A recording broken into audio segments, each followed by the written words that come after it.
Well, in some parts of the country, people risk jail for trying to earn a living, but in other places, law enforcement officers are refusing to play along with what is so obviously a power grab with no basis in science. Mohave County, Arizona is bigger than the state of Maryland by territory. So far, it's had fewer than 150 coronavirus cases. Now, the sheriff says he will not enforce Governor Doug Ducey's draconian stay-at-home order.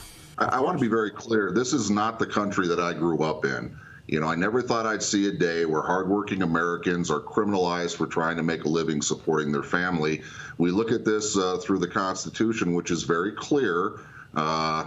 It's obvious to me that we have a lot of overreach, which is very damaging. And according to the Constitution, last time I checked, you know, the law of the land, in order for a law to be constitutional, it must fairly apply to all of our citizens equally. And that's not the case out here.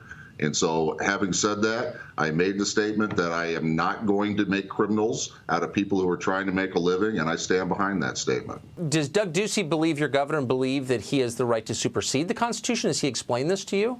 The concern I have is you're talking about guidelines that are coming from the CDC that are turned into executive orders, which are now being brought into law, and we're literally making it a crime to try and make a living, and that's something that I am not going to stand for.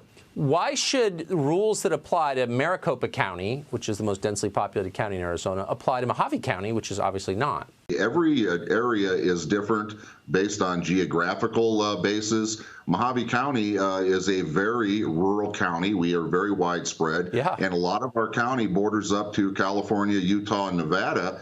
We continue to see a large influx of people coming in, enjoying the summer, the activities that Arizona has to offer, specifically Mohave County, and yet we're telling our locals to stay in lockdown, and that if they leave their houses or if they dare go to work, there could be criminal repercussions. In my hometown, in Lake Havasu City, many businesses are open, while others are being told they can't, even if they choose, even if they elect to operate their private business, adhering to all the safety guidelines that are in place.